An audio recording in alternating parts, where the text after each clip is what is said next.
Thank you.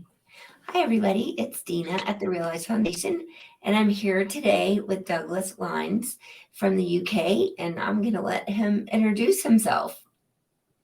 Fantastic, Dina. Thank you, and it's wonderful to be with you today in London. And greetings from a very warm London. We are in the midst of what we would define as a heat wave. For your listeners, you're probably wondering what is this accent. I am actually South African by birth, but also half Irish, so quite a mixed bag. And but I've lived most of my life in South Africa. Um, it's first of all from my side and my business partner Jeff Hudson Searle.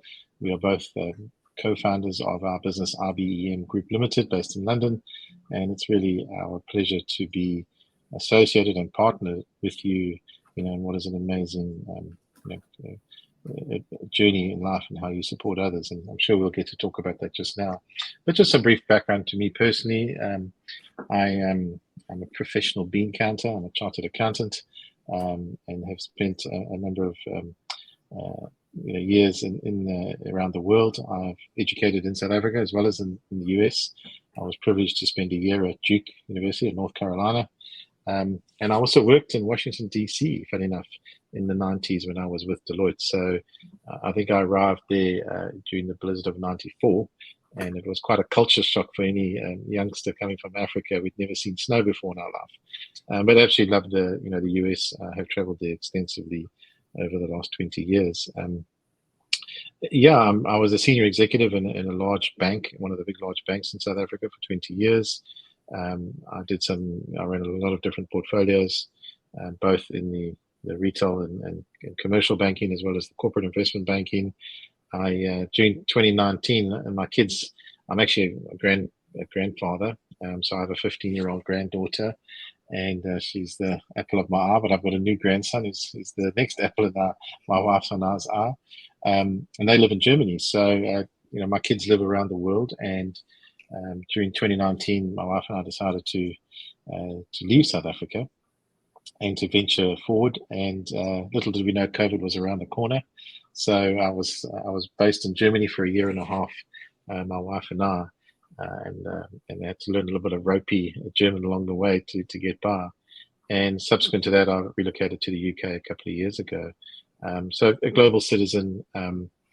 Certainly, challenging times. I moved internationally 3 times, 3 different continents during the period before and after COVID.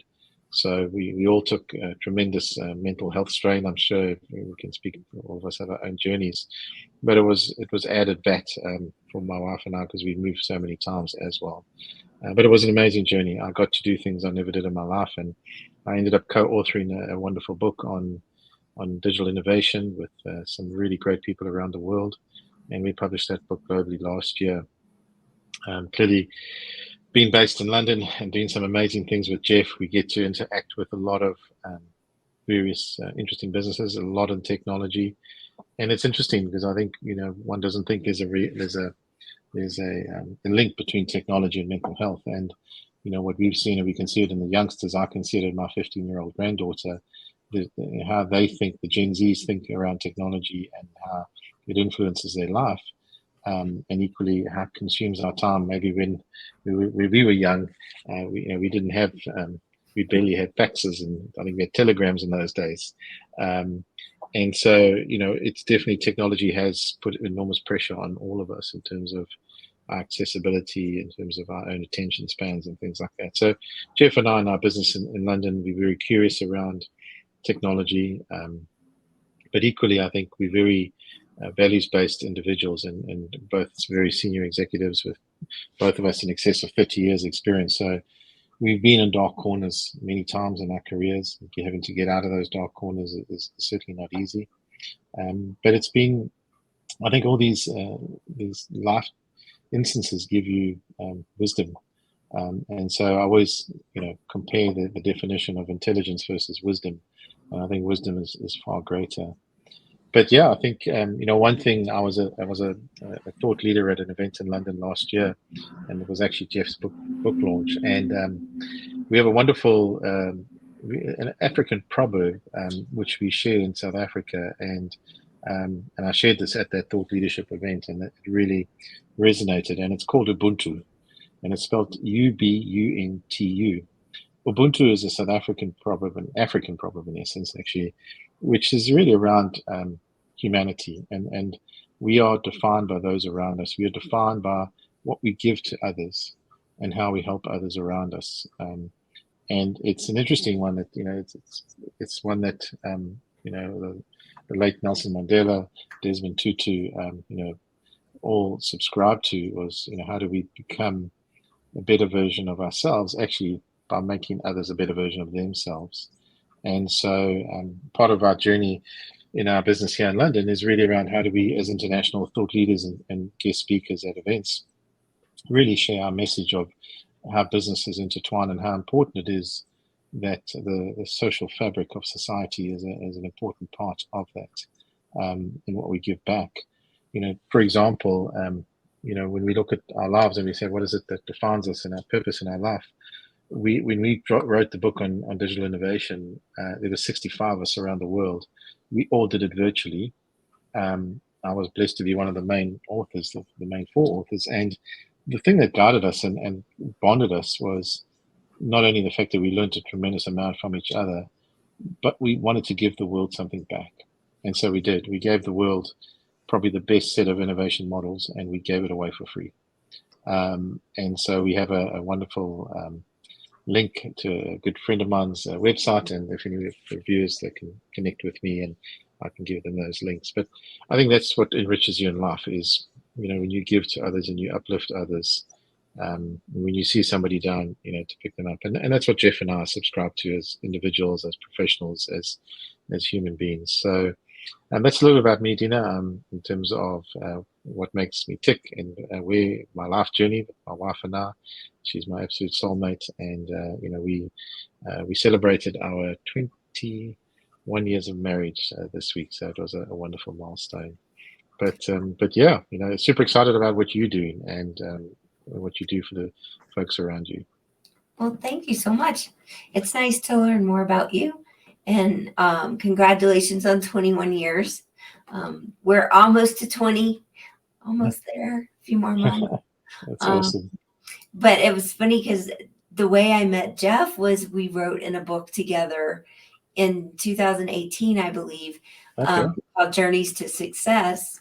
And, Tom Cunningham had reached out to me through LinkedIn and said, would you be willing to tell your story? And at that time, I had my event company that was 8 years old at the time, and we were doing very well. And we did corporate incentive travel and destination management work all over the state of Colorado, and we were doing well. And then COVID happened, and it's all gone. But it was a experience I am so glad I had. It was an absolute joy to get to do events like that, and with the clients we worked with.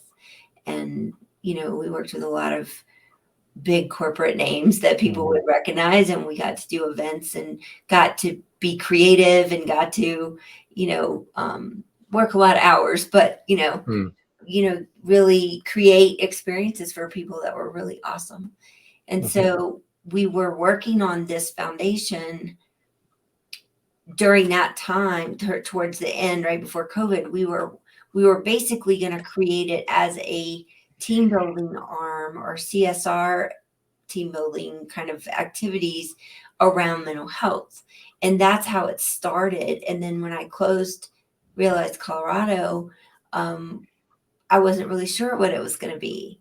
And so through the last 3 years, it has become something very different than I had a vision for, but in a very good way. And so for anyone that doesn't know listening, we publish books with people's stories called Scars to Stars. And then we also have a podcast, which you're probably listening to. So that's what we do. And we also do some virtual events around different topics with mental health as well. So our mission is all about conversations, community, and personal story. And to in order for people to know they're not alone in whatever they're going through.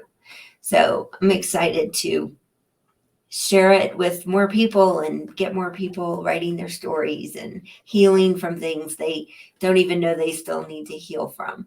And I think writing really, really does that. Absolutely. I mean, I think, one of the things I was, in my corporate career, because I always link one's career to one's personal life and personal experiences. And one of the things that I was privileged to do was I worked with some professors from Stanford and Duke, and I built what we call a D school, design thinking school. And it really goes to the heart of human behavior and human sciences. And, we do a lot of work at that with our clients here in London and Europe and across the pond. But what we do see is, and it's sad to see this, is the proliferation of toxic leadership around mental health and the direct correlation. I also remember in my previous corporate career, we did a lot of advanced emotional intelligence training. And when we started to go into these deep immersion processes, and the hardest characters in the boardroom were the ones who had the absolute biggest issues in life in terms of their mental health. And they just had this massive barrier in front of them that when you got through it, it was literally an all fall down situation. So, I think one learns a tremendous amount around human sciences, empathy, psychology, etc., etc. So, and we use these skill sets in our professional world as well in terms of how we coach and mentor founders, CEOs, executive teams, etc., etc. But equally, I think it's important to give back to society. It's important to give back to the communities around you that support you. And that was probably during COVID. I think one of the greatest learnings, I believe the greatest learning in life is to live in as many countries as you can. And when I look at, a first world country like the United Kingdom versus an emerging country like South Africa, has got real challenges. It was amazing to see the support structure here in the UK because they just financially have got more as a country. And that was quite heartwarming. There was an absolute culture of support and empathy and I think that helped a lot of people, in those very trying times. While in emerging countries, and it's not just South Africa, it's any emerging market in the world, it's a lot more dynamic in terms of that. So, we talk about our surroundings, and I'll give an example. In South Africa, crime is very high. It's like Mexico; it's one of the highest crime, murder rates in the world. So, as a South African, when you live there, you live in constant fear, and so we become used to it. You become indoctrinated into living this life of always wondering, who's going to hijack me, who's going to break into my home, etc., etc. And you don't realize the impact that has on your mental health, just that pressure. So I think it's, as I said, in Germany, when I lived there, I think, the Germans are very different. It's a very safe country. It's very decentralized, a lot of small towns. And I went from a city of 12 million in Johannesburg to a town of 10,000. And it was a massive culture shift, not just the language and the mindset of the Germans, but certainly, the environment. And I think that to me is the richness. And having traveled quite a bit in the US as well, it's very different. A lot of the states are very different. A lot of the big cities are different. But I think it's that, what defines us in life is that the deep appreciation for humanity, deep appreciation for each other. And that rang home to me recently when I've lost two people close to me through suicide. One was, again, someone, who on the face of it was very jovial, was happy, was well educated, had a good job, and they committed suicide unbeknown. Knowing the deep views of all the feelings that person had. And then in the last month, we lost someone who was part of our family not so long ago, and it was a massive shock that he committed suicide. In his mid-30s, whole life ahead of him, had a small child. So, again, it brings home the importance of, it's not like you can read something like a book and say, well, this person needs help.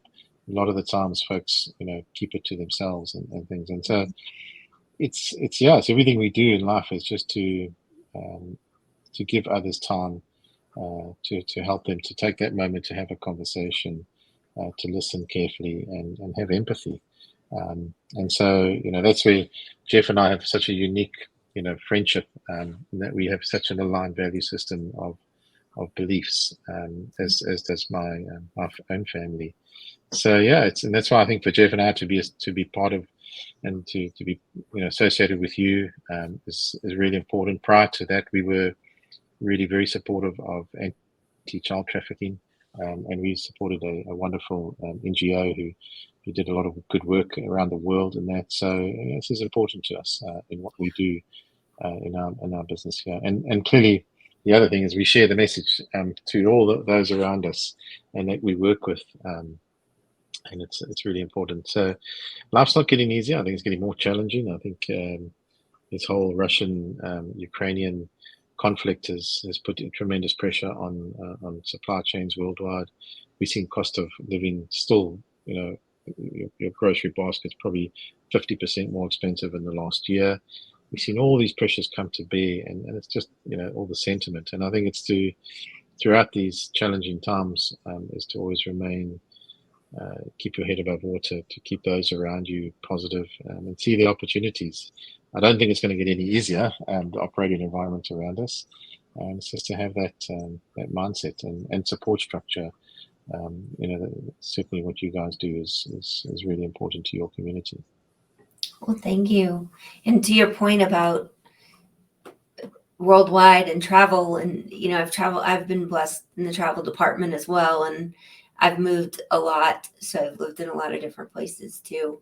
But I think part of what I'm so excited about is that the events we do are virtual, so anybody in the world can join, and our books have made it to many countries because we get royalties. I think the furthest is Japan and Australia that we've gotten royalties from. So I know our books are reaching people.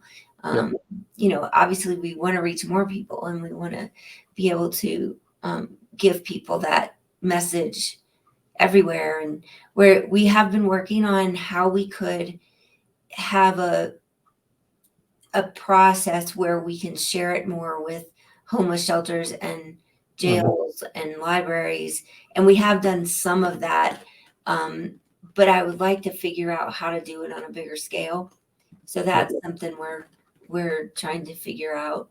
And I think the podcast is huge. We just launched it last month, and it's going to reach a totally different audience than we've been reaching, with social media in general. So I'm excited about what's to come. Yeah, absolutely. I think, it was interesting. Jeff and I were on a conversation this morning with the CEO of a really successful innovation business here in London, and he was sharing with us, his philosophy on innovation. And one of the things he was doing was, appropriate toilets for women in refugee camps around the world. And he has access to an enormous innovation database of people who give of their time freely. And he's busy solving it. He's busy saying, how do we, through his innovators. And so I think it's these, as you rightly said, with, there's positive things to technology too. And it's to embrace the positive aspect of technology with reach. And there's one example of an innovation business that, gives freely through its members and innovators around the world on how to solve problems with some of the brightest people, and as innovators. So I think the virtual world has got its challenges. And I always lecture to my granddaughter, because of her age and reliance on her phone, is to always embrace the positive aspects of technology and not the negative aspects, because it's always a balancing act, especially with the youngsters these days, and the influences that they have. But it is great, technology in terms of your reach of your message and your support worldwide. It's never been a better time to use technology for that. I'm really excited about what's to come. Pre-pandemic, I had done in-person events for 30 years almost, and I didn't even know what Zoom was then.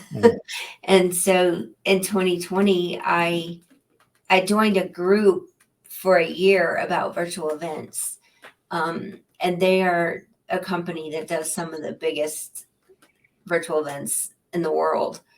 And so I learned a lot, and I met a lot of people through that were in the coaching world and speaking world, which was not something I'd ever really delved into. And so a lot has changed for me in 3 years about my approach and what I'm doing. And I feel like it's my purpose now. Yeah, and that's amazing. I think, when you have that clarity of purpose in your mind, it becomes unstoppable. And as I said, I think using the aspects of technology positively is phenomenal. And Jeff and I see technology businesses every week. It is absolutely phenomenal, the technology that's coming. We can't even keep pace with it. We're experts in it. Yeah. So to use it positively, to reach out there and get that message out there is immensely powerful. And there's a lot of people who are looking for purpose, who don't necessarily are looking for a job, but looking for purpose. And you when you start to create folks who evangelize what you stand for and that purpose, it becomes even and more compelling, because you've got that following that support you. So it's not just you alone; it's that following around the world. So, as I said, technology is amazing used in the right way, and certainly your business and what you do for the communities can reach anywhere in the world, quite frankly. Yeah. I also got involved with an app that is, it's called, it's a company called Actionera that built the app. But I'm involved with somebody who has a different business that uses the app, and it's called GPS to Life Success.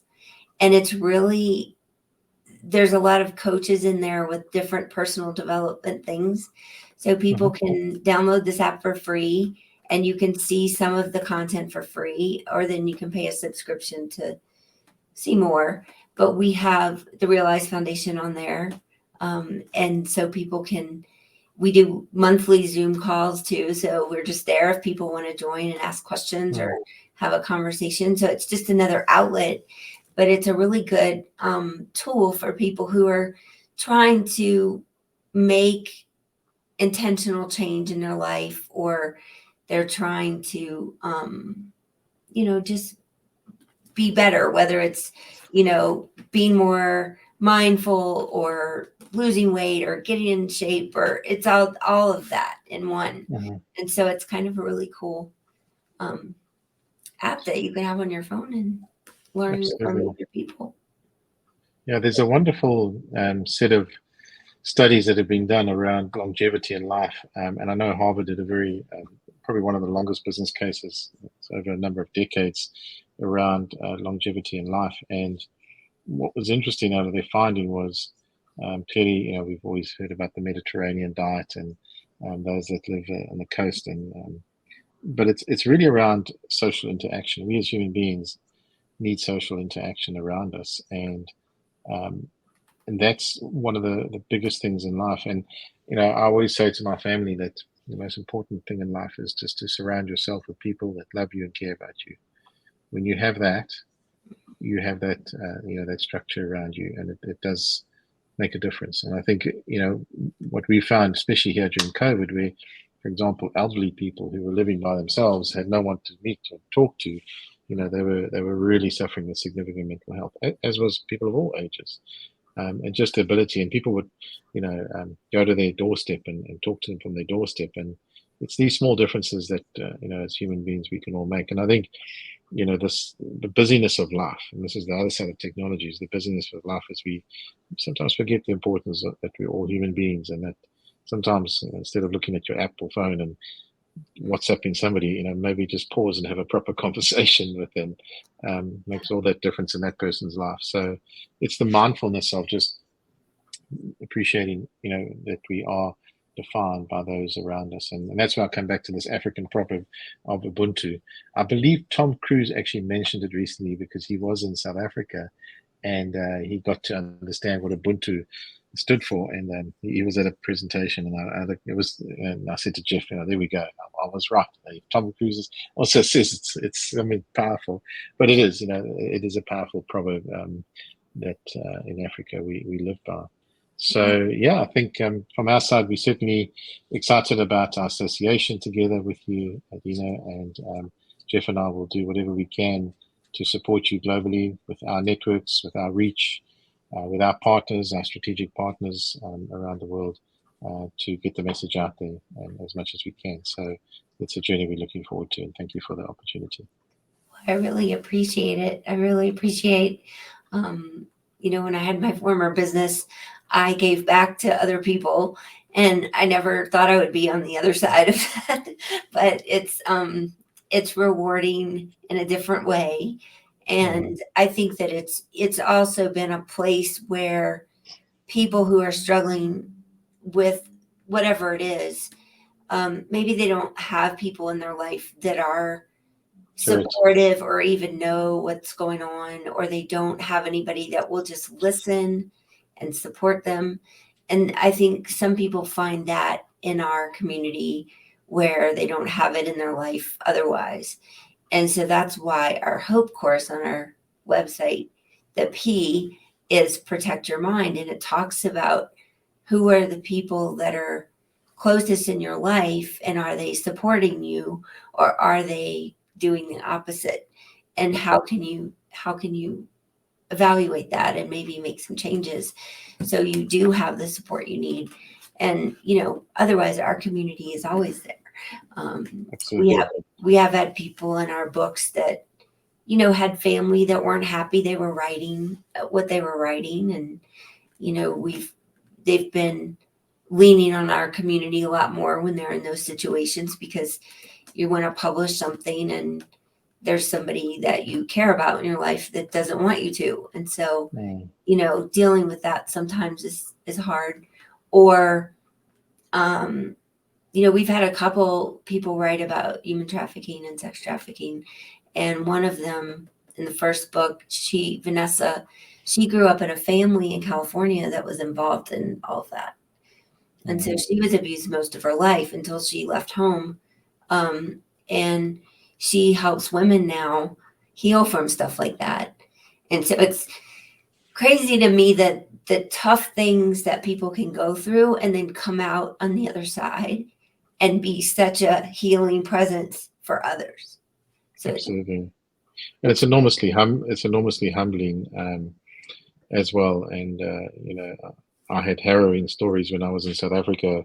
One of them, being an executive of a bank, and clearly money laundering is a big thing. There's organized crime is connected, and we stumbled on the biggest child trafficking ring in Africa, in downtown Johannesburg, and it was heartbreaking. The good thing is the Chinese tried, investigators were there, they supported us, they closed it down. But when you think about organized crime and all the tentacles it brings to the world, it's terrible. And so you fight for that. You fight for what's right, and to make it, if you can make a difference in just some small way, it's worth it. But it's a never-ending journey, and the more we can support each other, the more we can have the support structures, and the programs like you running in your organization. It's enormously rewarding to give back to society. So I absolutely agree with you. Yeah, absolutely.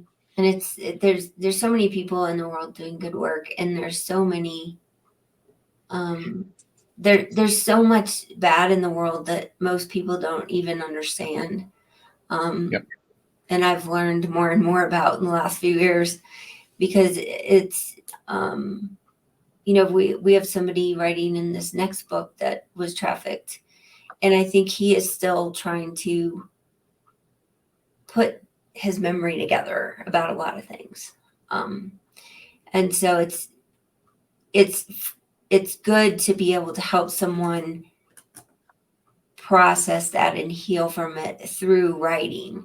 And the way we have about a 12-week process to write your story in our book. And we do have someone who helps with editing and publishing, and we have people that guide you along the way, and we have weekly calls. And there's been times when I've gotten on a call with people one-to-one because they're having a certain situation that they need help with. So it is a very supportive process.